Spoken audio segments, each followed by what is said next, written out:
Good morning વિદ્યાર્થી મિત્રો.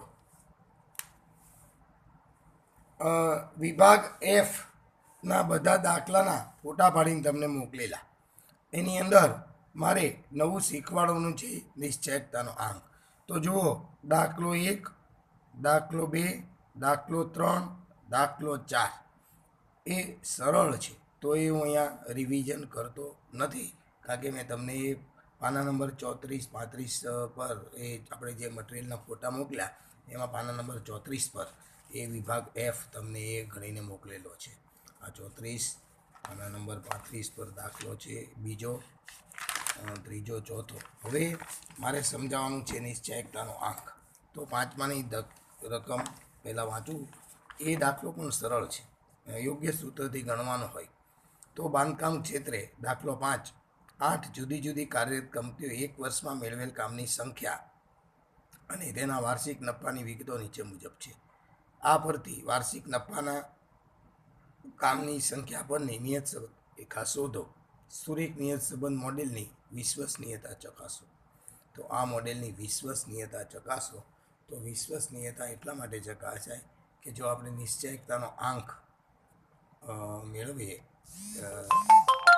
તો એ સહસંબંધાંક શોધવો પડે, એમાં આર અને એનો વર્ગ નિશ્ચયકતાનો આંક, એની કિંમત કેટલી આવે એને આધારે આપણે વિશ્વસનીયતા ચકાસી શકાય. નિયત સંબંધમાં શું કરીએ છીએ આપણે?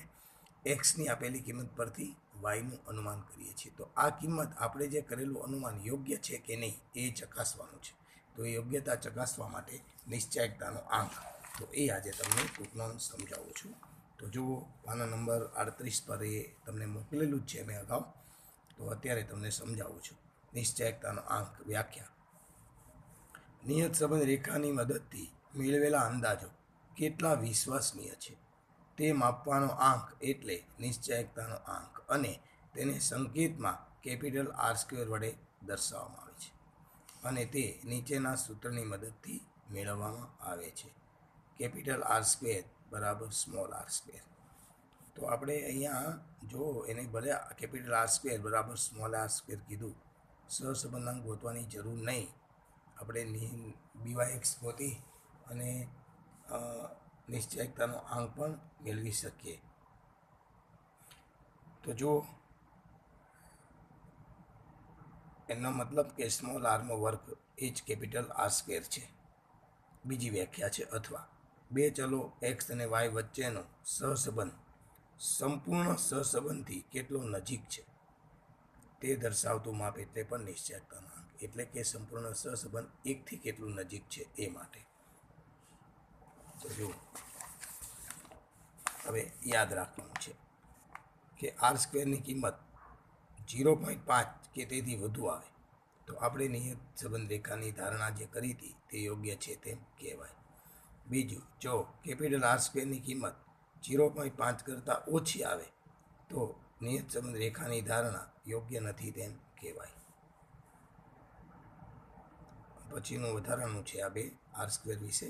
જો R² બરાબર 1 હોય તો આ કિંમત કઈ બાબત દર્શાવે? તો R² બરાબર 1 હોય તો આ કિંમત એ બાબત દર્શાવે છે કે બંને ચલો એક્સ ને વાય વચ્ચે સંપૂર્ણ ધન સુરેખ સહસંબંધ છે, અને નિયત સંબંધ રેખાની મદદથી મેળવેલા અંદાજો 100% વિશ્વસનીય છે તેમ કહેવાય. R² બરાબર 0 આવે તો આ કિંમત કઈ બાબત દર્શાવે? જો કેપિટલ R² બરાબર 0 આવે તો આ કિંમત એ બાબત દર્શાવે છે કે બંને ચલો એક્સ ને વાય વચ્ચે સહસંબંધનો અભાવ છે, તેમજ નિયત સંબંધ રેખાની મદદથી મેળવેલા અંદાજો વિશ્વસનીય નથી તેમ કહી શકાય. તો હવે તમને એ દાખલો ગણાવું છું. દાખલા નંબર 5. તો એફનો પહેલો, બીજો, ત્રીજો, હવે દાખલા ચોથો પણ છે અને પાંચમાનું આપણે અનુમાન કરવાનું હતું. તો જુઓ, જવાબ 5. ધારો કે વાયની એક્સ પરની નિયત સંબંધ રેખા y બરાબર a + bx છે. તો એક્સ લખી લીધો, વાય લખી લીધો, યુવી વાળી રીત લઈ લીધી, u સ્ક્વેર v² ને uv. એક્સ બાર શોધી લીધો, વાય બાર શોધી લ્યો. ચાલો હવે નિશ્ચયકતાનો આંક. બી ગોતી લઈએ. તો બીના સૂત્ર મુજબ આપણે સિવાય અને CX લીધું હતું અને બી મળી ગયો, એ ગોતી લો અને નિયત સંબંધ રેખા મેળવી લો. હવે આપણે કેપિટલ R² શોધીએ, જે તમને નવું શીખવાડ્યું હોય. કેપિટલ R² બરાબર સ્મોલ r². તો અહીંયા આપણે સૂત્ર કયું લખ્યું? નિયત સંબંધ નથી લખ્યું, પરંતુ સહસંબંધ લખ્યું છે કે R બરાબર n sigma u minus sigma u sigma વીના છેદમાં √n સિગ્મા યુ² minus sigma u whole square. બીજા દાખલામાં n sigma v² minus sigma v whole square આખા કૌંસ ઉપર વર્ગ. હવે આ વર્ગ કોનો છે? નાના આરનો. આ નાનો આર છે, આરનું સૂત્ર છે, એનો વર્ગ છે. તો આ વર્ગ એમ નામ રાખશું, છેલ્લે વર્ગ કરીશું.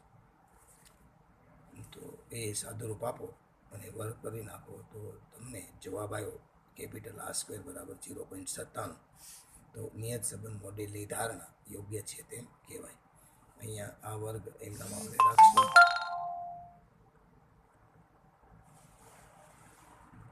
તો અહીંયા નિયત સંબંધ મોડેલની ધારણા યોગ્ય છે તેમ કહેવાય. તો R² શોધવા માટે કેપિટલ R² છે એ નિશ્ચયકતાનો આંક છે, પણ ગોતવાનો કેવી રીતે? સહસંબંધ સ્મોલ r ના સૂત્રની મદદથી આપણે ગણવાનો છે.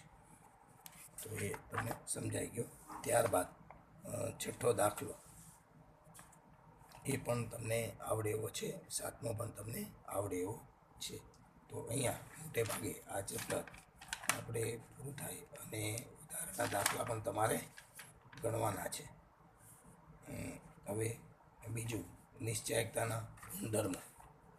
તો નિયત સંબંધના ગુણધર્મો તો પણ તમને સાથે સાથે સમજાવી દઉં અને પછી આપણે બીજી રીત લેવાની છે, વિકરીની આકૃતિની રીતથી પણ આપણે નિયત સંબંધ ગોતવાનો છે અને પછી ટૂંકા પ્રશ્નો સમજીશું. ચાલો, તો નિયત સંબંધાંકના ગુણધર્મો જણાવો. તો અહીંયા પાના સુધી મેં તમને એના ફોટા મોકલેલા. તો નિયત સંબંધના ગુણધર્મો: 1. નિયત સંબંધાંક BYX અને સહસંબંધાંક R બંનેની કિંમત ચિહ્નમાં સરખી હોય છે. એટલે કે નિયત સંબંધાંક ધન હોય તો સહસંબંધાંક પણ ધન હોય, નિયત સંબંધાંક ઋણ હોય તો સહસંબંધાંક પણ ઋણ હોય. તો પહેલો ગુણધર્મ હતો કે નિયત સંબંધનું ચિહ્ન એ સહસંબંધાંક R જેવું હોય છે.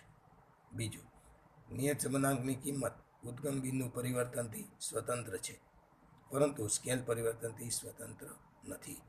એટલે કે જુઓ, અહીંયા સામેના 47માં પાના પર છે. જો u બરાબર x માઇનસ a અને v બરાબર y માઇનસ b હોય તો BYX એ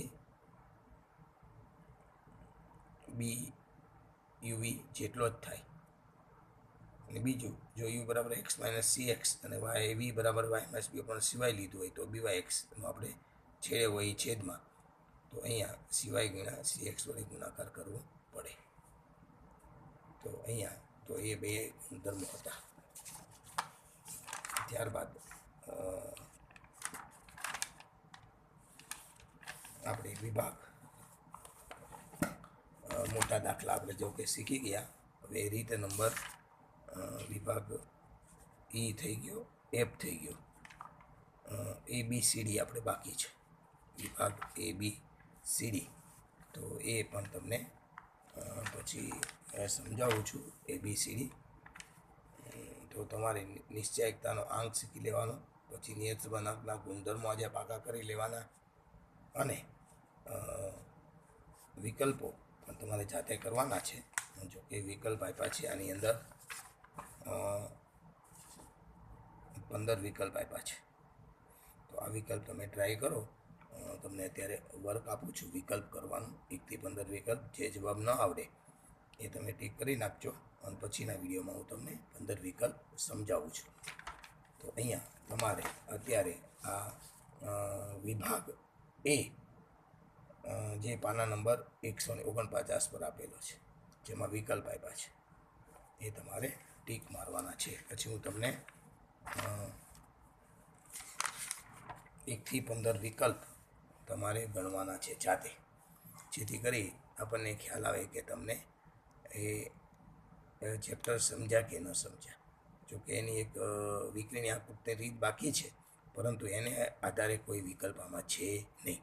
એટલે આપણે જે રીત શીખી ગયા કાર્લ પિયર્સનની રીત નિયત સંબંધાંકની.